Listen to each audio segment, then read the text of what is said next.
Allora, le news sono che ho appena finito di registrare una cover, quindi sono ancora col basso, così comunque che domani si salpa.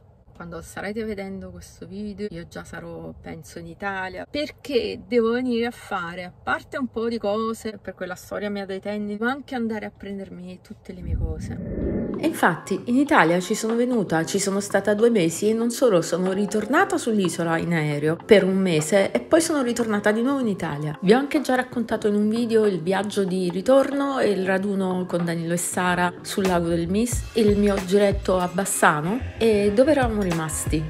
Sì, alle Grotte di Oliero. Mi sono fermata a dormire in questo posto fantastico.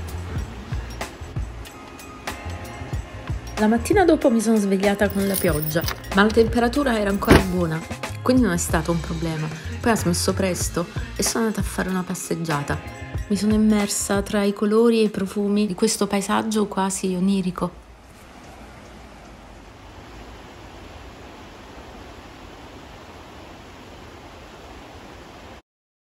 Mi allontano dai campanili della Valle del Brenta per dirigermi verso Milano, ma non prima di essermi fermata a Vicenza un paio di giorni dagli amici. Oltre ad esserci vissuta per 5 anni, ho vissuto 5 anni ma in camper, era tutto bosco. Questo è il posto dove ho cominciato la conversione di Dusty 2 anni fa.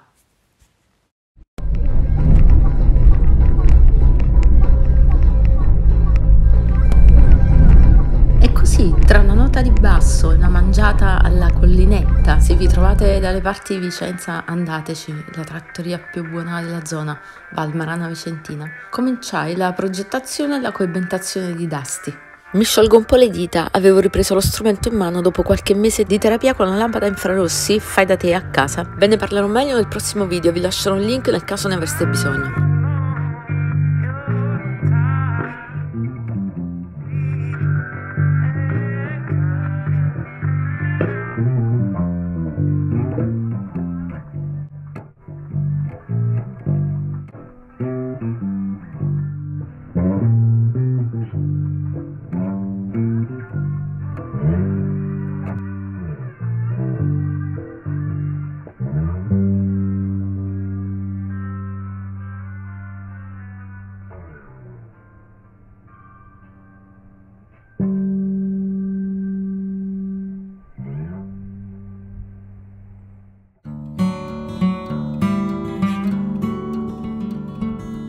Ma torniamo a noi.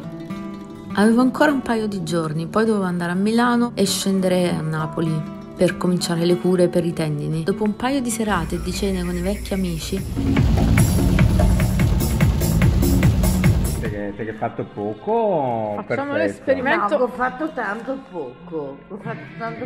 Mi piace. Io te l'ho dato. Il tanto poco.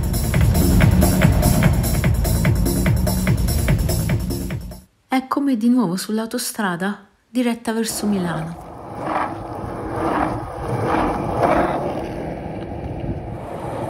A Milano devo andare da €1. Ma non mi sentivo ancora pronta a tornare in città tra asfalto e cemento. Avevo ancora voglia di stare in mezzo alla natura. Così ho accompagnato la mia amica Antonia in montagna. Ci siamo recate nella zona di Ardesio. Dopo una breve sosta al fiume Serio abbiamo proseguito perché lei sta cercando una casa in montagna. Vorrebbe prendere una baita o qualcosa di economico da ristrutturare. Avevamo letto di 2 baite proprio in quella zona, ad un buon prezzo, circa 30.000. Siamo ad Ardesio. Antonia mi dice che lì ci sono posti in montagna dove le case le puoi trovare ancora a questi prezzi. Costano anche 20, 30, 40. Stavamo salendo verso gli altopiani, ma poi ci siamo fermati su questo laghetto perché eravamo convinte che le baite di cui avevamo letto fossero quelle subito sopra il laghetto, ma in realtà sembravano messe troppo bene per essere quelli lì. Comunque abbiamo approfittato per cucinare qualcosa a bordo e mangiare sul lago. Così, sempre più convinte che le baite fossero proprio quelle 2 ville che avevamo visto alle nostre spalle, abbiamo cominciato a fantasticare. Io, per esempio, che non ho più una casa in Italia, e vivendo su un'isola desertica, per quanto io ami il deserto, mi farebbe piacere avere una casa in montagna, nel verde. E abbiamo cominciato a pensare di prenderla in proprietà, così ci sarebbe costata ancora meno. Avevamo pensato a tutto, una stanza per ognuna di noi quando saremmo voluti andare in montagna e una o due dovevano essere come investimento, B&B. In pratica ormai la casa era nostra, era già presa e abbiamo convenuto che dopo un giretto al lago saremmo andati a vederle più da vicino e a cercare il numero dei proprietari.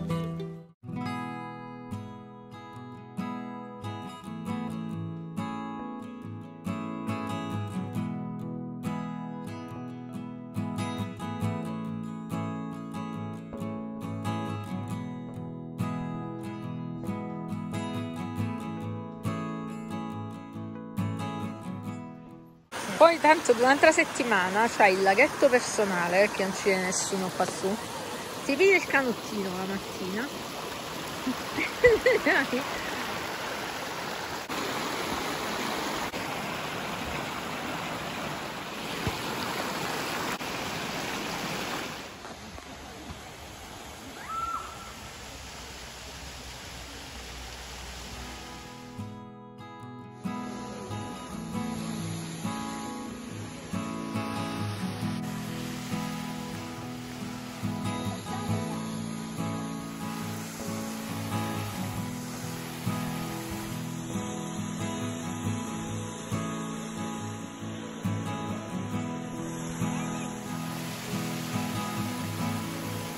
Guarda, è fantastico!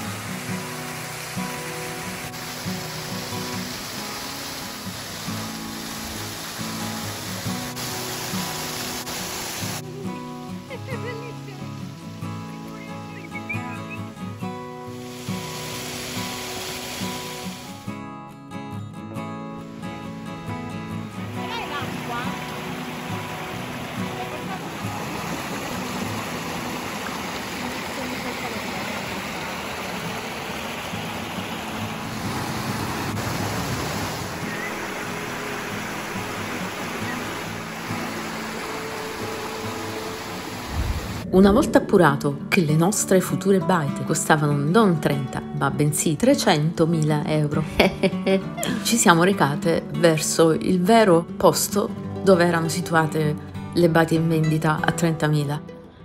Stiamo salendo in cima a questo monte per vedere delle baite. Ero in forma, devo dire. Giusto un po' di affanno. Prisulisi? Prisulisi? Chi è? Fai la guardia? Fai la guardia? Vabbè, cattivo lui. Guardate com'è feroce lui.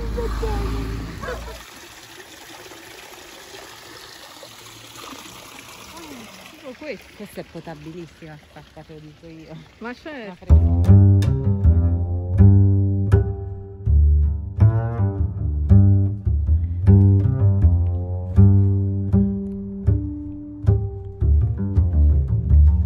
Ma l'hai trovate? Ah, questa è! Bellissimo! In realtà, avvicinandoci un po' di più, erano messe veramente male, erano completamente da rifare. L'idea però non è male. In futuro non mi dispiacerebbe una casa in montagna, anche se forse mi era piaciuta di più la zona che avevamo visitato ad aprile, sopra il lago di Lecco, con quella vallata ampia sovrastata dalle griglie.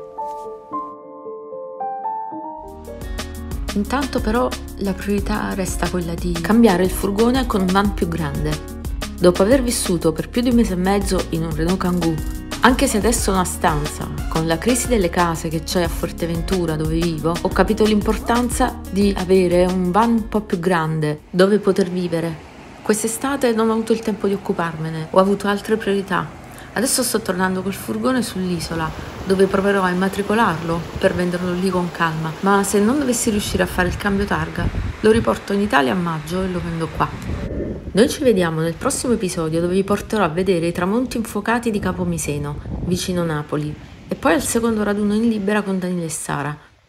Intanto vi lascio con qualche considerazione dei vantaggi di un microvan e del perché acquistarlo. Se non si è troppo pretenziosi, secondo me ci sono molti vantaggi ad avere un van piccolino. A livello economico, anche se vuoi imbarcare, prendere una nave per la Sardegna, per la Spagna o dovunque, i costi sono inferiori perché rientra per pochi centimetri nelle misure di un'autovettura. Parcheggi dove vuoi, dai meno nell'occhio, insomma rispetto a un camper o un furgone grande. È comodo da guidare, puoi entrare anche nelle città, io quando sto a Latano sto a Coraleco che sembra il Vomero, la sera è difficile trovare parcheggio, eccetera. Quindi io lo consiglio a chi non vuole viverci full time. Cioè, io a 30 anni ci avrei vissuto tranquillamente full time e sono molto più organizzata di come ero nel mio Nissan Vanette. Il problema è che io adesso, per il lavoro che faccio ora, ho troppe cose. Vorrei passare a un mezzo un po' più grande, tipo Westfalia. Sapete anche di qualche camper o camperino usati di seconda mano con cambio automatico? Fatemelo sapere, grazie.